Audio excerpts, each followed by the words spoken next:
Welcome to the Alcohol Minimalist Podcast. I'm your host, Molly Watts. If you want to change your drinking habits and create a peaceful relationship with alcohol, you're in the right place. This podcast explores the strategies I use to overcome a lifetime of family alcohol abuse, more than 30 years of anxiety and worry about my own drinking, and what felt like an unbreakable daily drinking habit. Becoming an alcohol minimalist means removing excess alcohol from your life so it doesn't remove you from life. It means being able to take alcohol or leave it without feeling deprived. It means to live peacefully, being able to enjoy a glass of wine without feeling guilty and without needing to finish the bottle. With science on our side, we'll shatter your past patterns and eliminate your excuses. Changing your relationship with alcohol is possible. I'm here to help you do it. Let's start now. Well, hello and welcome back to the Alcohol Minimalist Podcast with me, your host, Molly Watts, coming to you from, well, my friends, it has been hot here in Oregon. It's still sunny out. I think it's going to be sunny for the foreseeable future anyway. So, you know, I am a happy camper. Yes, it got up to 100 degrees over the weekend and it was warm, but I love it. And I'm so enjoying sitting out in my backyard and just the warm breeze outside. I know that some Oregonians are melting, but not me. I'm happy and it's glorious. So again, if you haven't ever visited the Pacific Northwest, the summertime is the time to come, folks. Head this way. You will love it. So I want to, before I jump into this week's show, just mention again a little bit more about step one. Step one is something that I've been working on and I'm getting ready to put it out into the world here in July. Don't have a hard date on that because I am busy wrapping it all up and getting it finalized. But if you'd like to learn more about it, I really wanted to create something that would serve just a wider group of people, something that you could take on to get over that hurdle of not knowing what to do or how to start changing your relationship with alcohol. I'm calling it step one because it's really just it's the beginning of how to do all this.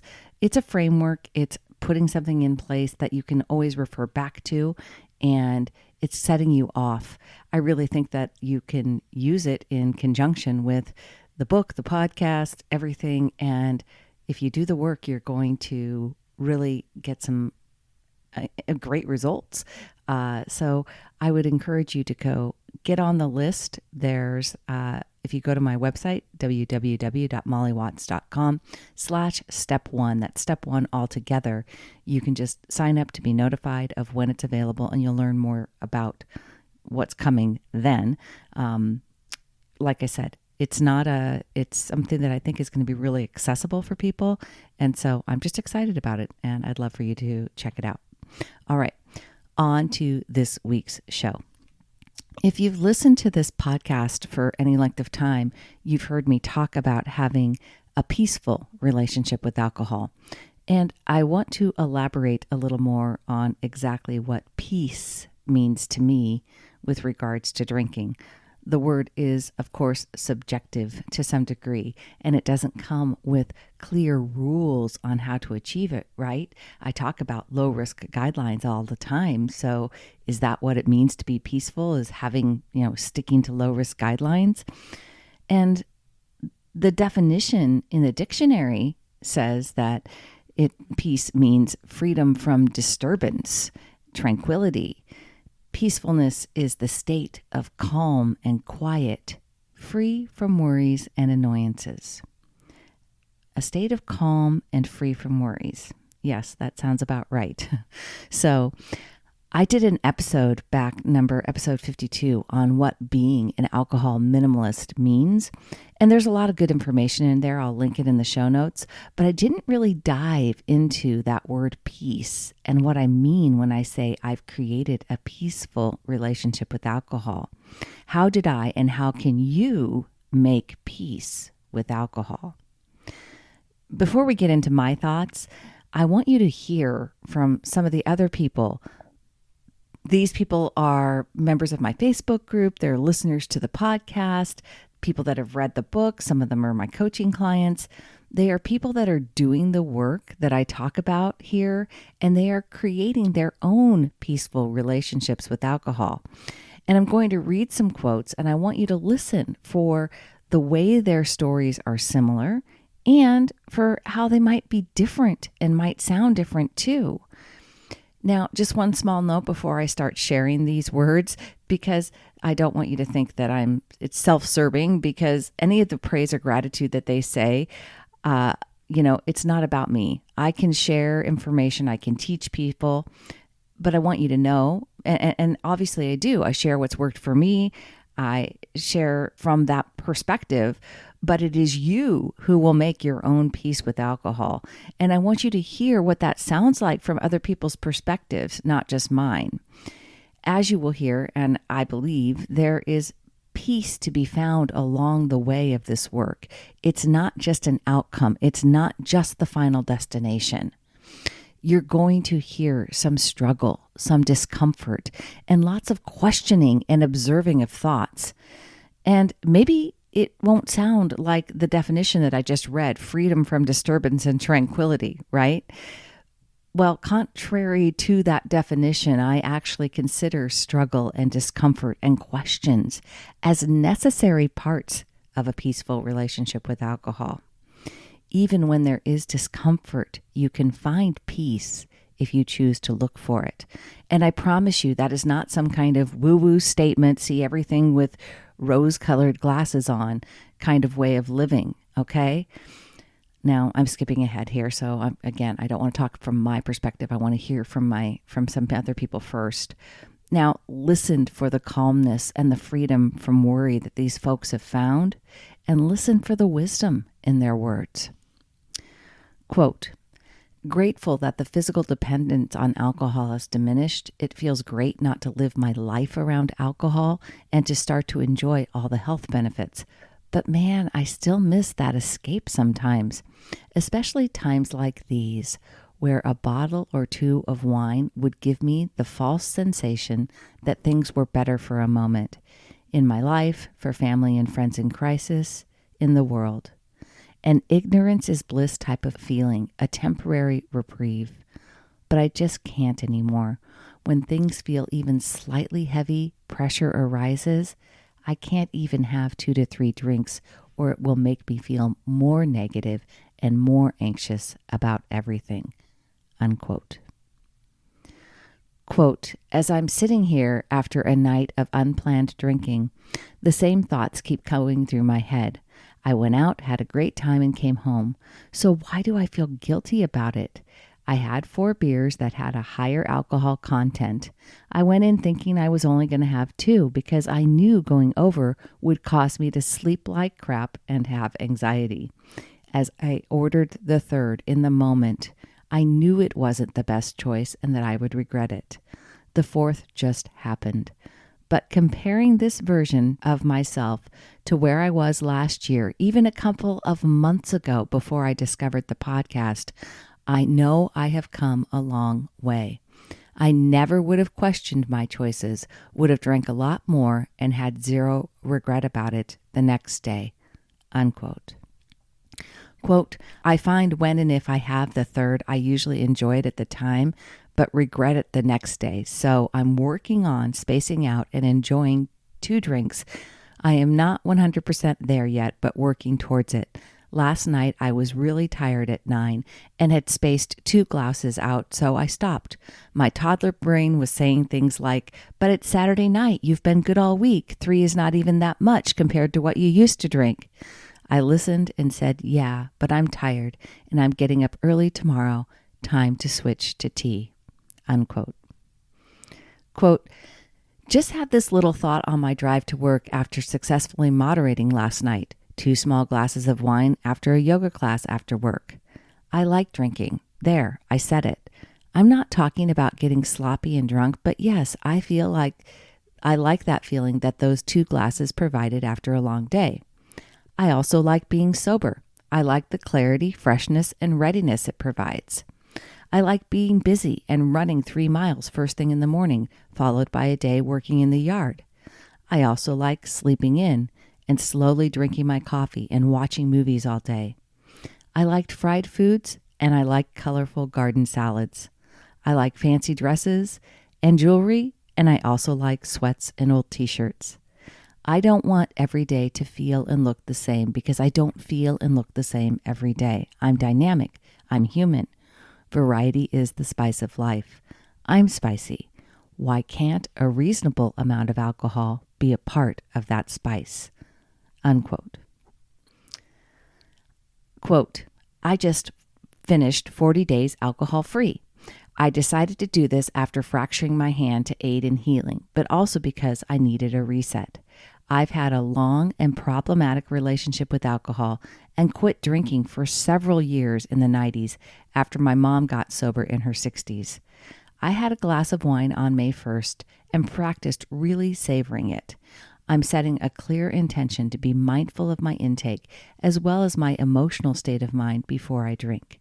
My goal is to drink 2 drinks max when I decide to drink.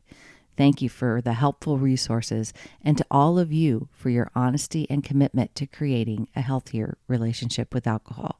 Unquote.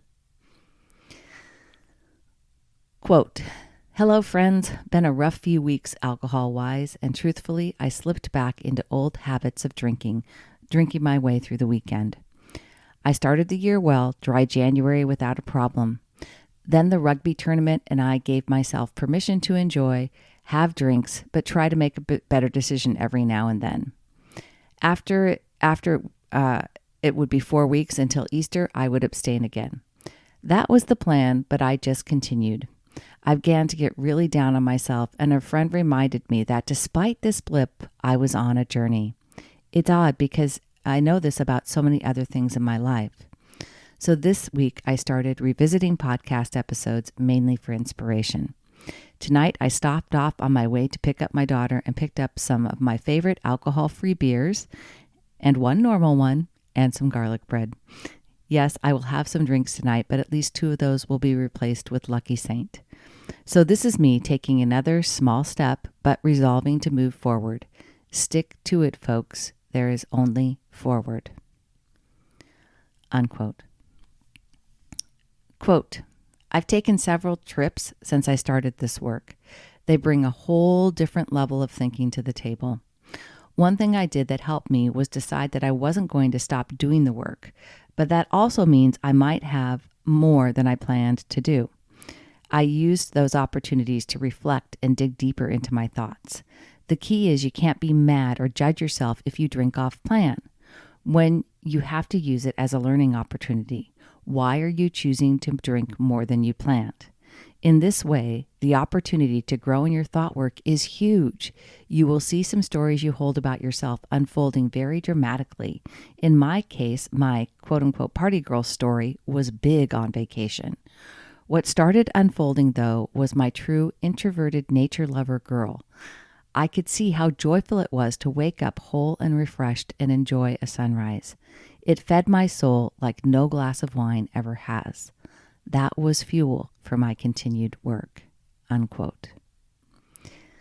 Greetings, alcohol minimalist tribe. I had the opportunity to attend a local baseball game this evening with my wife, also her birthday. This also happened to be the home opener, a unique game and experience where overindulgence is pretty prevalent here in Wisconsin. This was an experience I had been waiting for to see how I would apply the proverbial tools and continue to moderate and be mindful. I enjoyed 2 beers and my wife had a couple of glasses of wine. We also got to enjoy the game from a suite with catered food. Needless to say, it was a very enjoyable evening as compared to previous experiences and then having a pretty rough next morning. It was also interesting to observe the actions of others during the game, including just some of the prevalence of overindulgence at this game and how that state could be. Unquote. Quote, calling today a major moderation win. Celebrations of life are hard, especially when they are in a pub, especially when they are under a shroud of premature loss and the contribution of heavy alcohol disuse. The common thread of discussion was love and heartache from puzzlement and deception.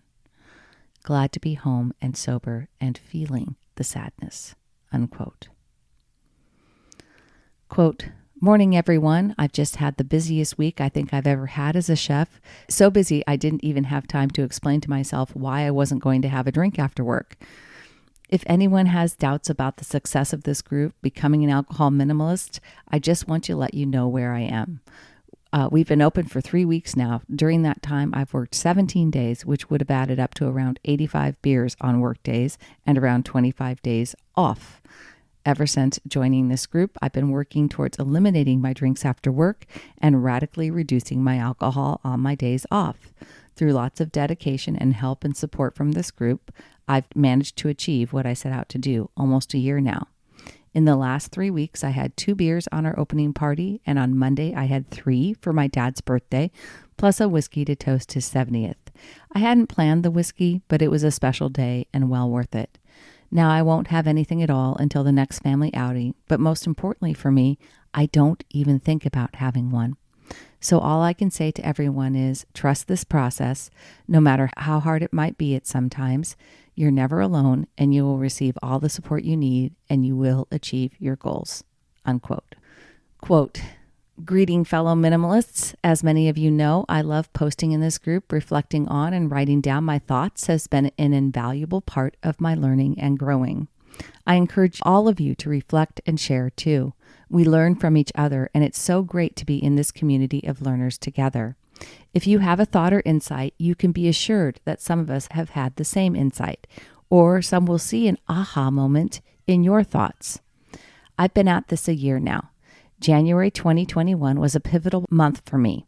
My journey didn't start through an exercise in Dryuary. Instead, it was a random day in the middle of January when I had a deep knowing that something had to change. Not tomorrow, not when my life was less stressful, but right now, this very day. And yes, it terrified me. On that day, I just stopped drinking alcohol. I had no idea what to do or what to think or anything except that I needed a serious pivot. In some ways, that year went fast, and in some ways very slow. I started by immersing myself in Quitlet of all kinds and just practicing doing all the things I used to do with alcohol, now without it. I joined this group too because I did wonder if I could moderate my drinking. I had no idea if that was even possible. I did start practicing moderating in a very minimal way, and I'm so grateful that yes, I can and did find consistent success. That is not to say I feel like I'm good to go though. Far from it. I still feel like such an infant in this process, and I realize in so many ways that I am the same as that day a year ago, now with some traction and knowledge. I still feel like I could fall off the ledge if I let it go. I'm coming to understand that it might just be this way, that this work never stops. I do understand how quitting might be easier, although perhaps not better. I still wrestle with the answer to this. I do see much growth, absolutely. My urges used to feel like a lion's roar. Now they are a quiet meow. I used to drink a bottle of wine without a second thought. Now I have 2 glasses and have no desire for more. Yay, but still I want to keep it in my life. And that continues to be my question. Why do I even want it at all? Unquote. Quote, "I remember for years before I started this process, I wished I could be the kind of drinker who could whoop it up when I was out and about, then forget about alcohol the rest of the time. No matter how much I tried, I would always be longing for a glass of wine or more every night. I thought, I just must be a social party girl and this is my thing. It seemed like as much of my personality as it was a habit. Fast forward to 15 months into this, I find myself also having the same wish. I wish I could whoop it up when I'm out and then forget about alcohol the rest of the time thoughts, but it's reversed. I just can't whoop it up anymore. It's just not something that sounds even remotely interesting. This new path is so much better though. I'm calmer, I sleep well, I have peace of mind, and I can relax. But there's a certain little part of me that misses that old part of me. Odd? But this process has changed me so much. I doubt I would ever choose to go back there. And of course, it's always a choice.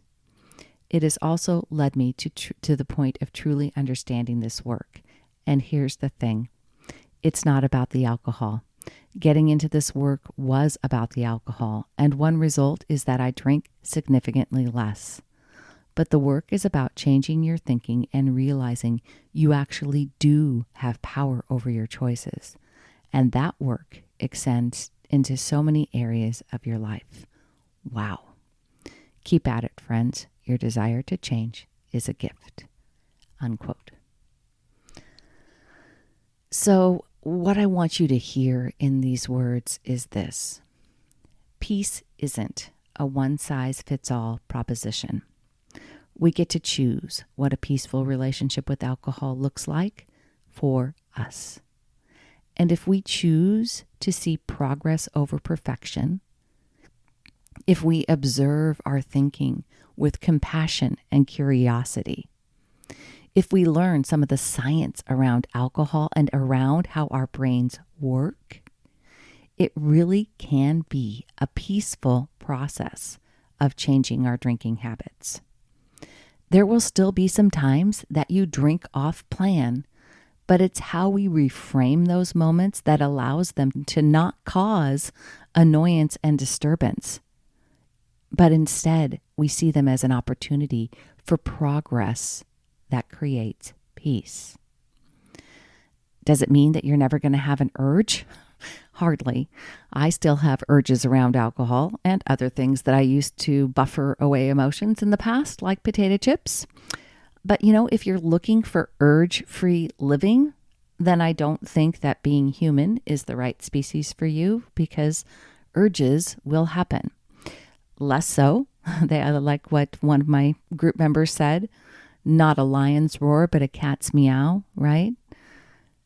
As you change your thinking around alcohol, those urges will become more quiet. And being peaceful simply means that when they happen, you can allow them to be there and not see them as something that has gone wrong, right? Just last weekend, I actually gave into an urge to have a beer on a planned alcohol-free day.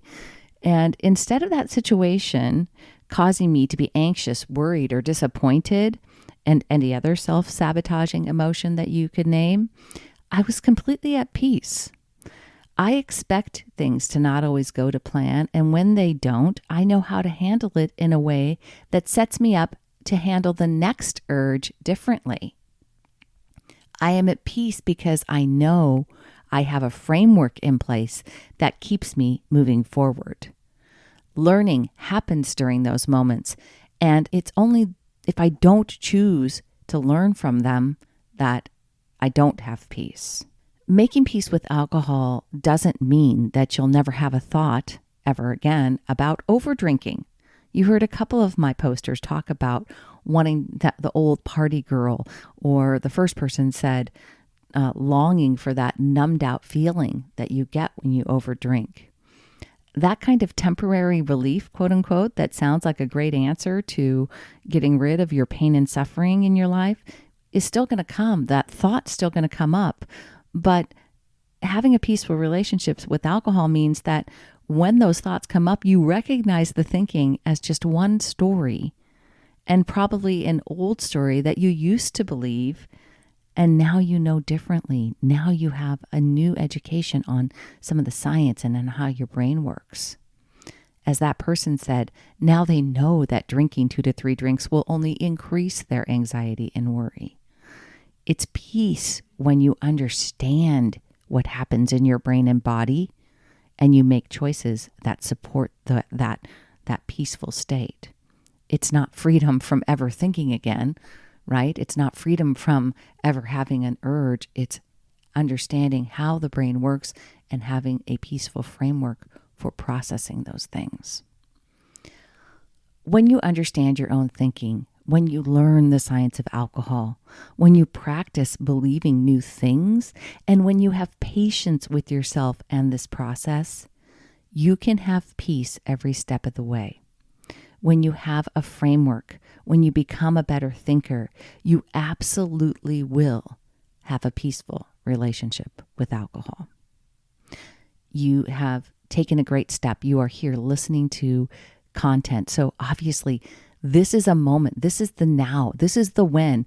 One of the posters talked about knowing in her core, just right then on a specific day, that something had to change, right? I think it's Dr. Oz says that once you are listening, when you've made a decision and started consuming content like this, you know in your core that something needs to change, right? Or you wouldn't be listening to this in the first place. I invite you to come check out my private Facebook group. We are the Alcohol Minimalists. I invite you to come read some of my free resources, look around my website, keep listening to the podcast. You get to create a peaceful relationship with alcohol. You have taken a first step in terms of listening to this content, and you have something inside of you that is questioning whether or not you should make a change. I invite you to make that change along with me and the rest of the alcohol minimalists. All right, my friends, that is all I have for you this week. Until next time, choose peace. Thank you for listening to the Alcohol Minimalist Podcast. This podcast is dedicated to helping you change your drinking habits and to create a peaceful relationship with alcohol. Use something you learned in today's episode and apply it to your life this week. Transformation is possible. You have the power to change your relationship with alcohol now. For more information, please visit me at www.mollywatts.com.